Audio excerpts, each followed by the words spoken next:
Hello, Dr. Bill Crawford here, psychologist, speaker, author of 8 books, host of 2 PBS specials, here again to bring you another tip on how to help you create the life you want.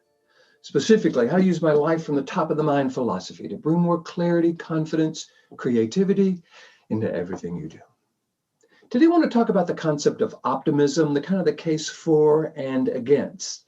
This particular video is inspired by one that I saw from Jim Collins, a guy who wrote Good to Great, and he did an interview with Admiral Jim Stockdale, who was a prisoner of war in North Vietnam. And he was asking him about, how did you survive and what goes on? And he kind of asked a question like, okay, who had it the hardest there? And Admiral Stockdale went, oh, that's easy, the optimists. And Jim went, really? He said, yeah, man, they just kind of thought, okay, we were going to be rescued by Christmas. We're going to be rescued by the end. And they kept being disappointed and disappointed. And I think the challenge was that kind of implied that optimism really kind of sets you up for disappointment and isn't a really good idea. Now, later on in the interview, he talked about how he saw his situation. He said, I was absolutely convinced I was going to get out of this, and this was going to become one of the most defining moments in my life. That's pretty optimistic. So what's the difference? What's this whole idea about optimism? How can it serve us? How can it not serve us? And how can we use it in our life to create the life we want? There's a gentleman by the name of Martin Seligman. He was a psychologist, still is, Ph.D., was head of the president of the American Psychological Association for a while. And he wrote the book, Learned Optimism. And in this book, he talked about the difference between what he calls Pollyanna optimism and realistic optimism. And I think that can serve us when we're kind of looking at, okay, how do we see our life and the situations around us? And I think the whole idea of what Admiral Stockdale was talking about in terms of optimist was more the Pollyanna optimist. Gosh, I hope it's going to happen. I hope it's going to happen, but really had no ability to control or influence the process. It was just built on hope and got that hope let down and disappointed and disappointed and disappointed.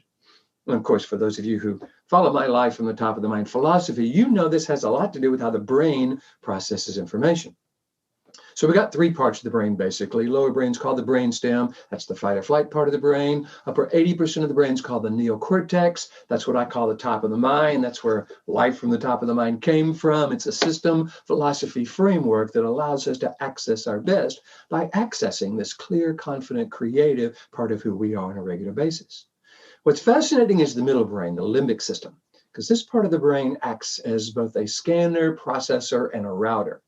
It scans incoming data or just any thought that happens to pop into our head, evaluates it, and determines if it's negative, it has a tendency to send it down to this lower brain, which gets us ready for fight or flight.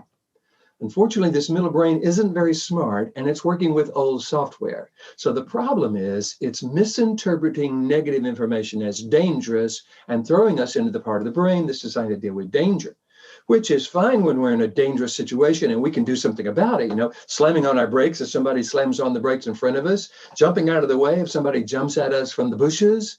But when we're in a situation that we can't control, this continual being thrown into a fight or flight response, and we can't do either one, starts to have us feel helpless. Matter of fact, Martin Seligman's research on learned optimism came from his research on learned helplessness, where he put some animals in a cage and administered a shock, and they learned they couldn't get out. And then he put them in another cage where they actually could get out and administered the same shock. But instead of jumping out of the cage, they had to learn they were helpless and just kind of laid there and did nothing. So what we don't want to do is take any helplessness that we've experienced in the past and project it into the future as if we can do nothing. What we want to do is recognize the difference between Pollyanna optimism and realistic optimism and look at the situation realistically and optimistically. I think sometimes pessimists like to say, well, I'm not a optimist, but I'm not a pessimist, I'm a realist. Well, okay, let's take this and apply this to optimism as well, because there's a ton of research out there on how optimists and interpreting life in a certain way actually affects so many aspects of our lives. Optimists bounce back from illness quicker. They bounce back from setbacks quicker. They have fewer illnesses in the first place. And the reason is when an optimist kind of encounters a obstacle, they go, okay, well, what do I need to do? How can I get around it? Do I need to just kind of accept it and move on? Or is there something I can do? They look at their ability to create their life, the life they want, optimistically versus pessimistically. And that actually triggers certain chemicals in our body and our brain. Fight or flight, or feeling trapped, or there's nothing I can do, or the world is a terrible place. They're basically 3 Ps that people talk about when they're looking at optimism and pessimism. Do we see situations as permanent, personal, and pervasive? So if we see situations negatively as permanent, personal, and pervasive, personal, it must be about me. I must be doing something wrong. Pervasive, it is in every aspect of my life. And permanent, it's never going to end. That throws us into this lower brain. We trigger adrenaline, noradrenaline, and cortisol, which are designed to put us into a fight or flight situation. But since we can't fight or flee, then we just kind of feel ourselves feeling learned, to get that learned helplessness perspective.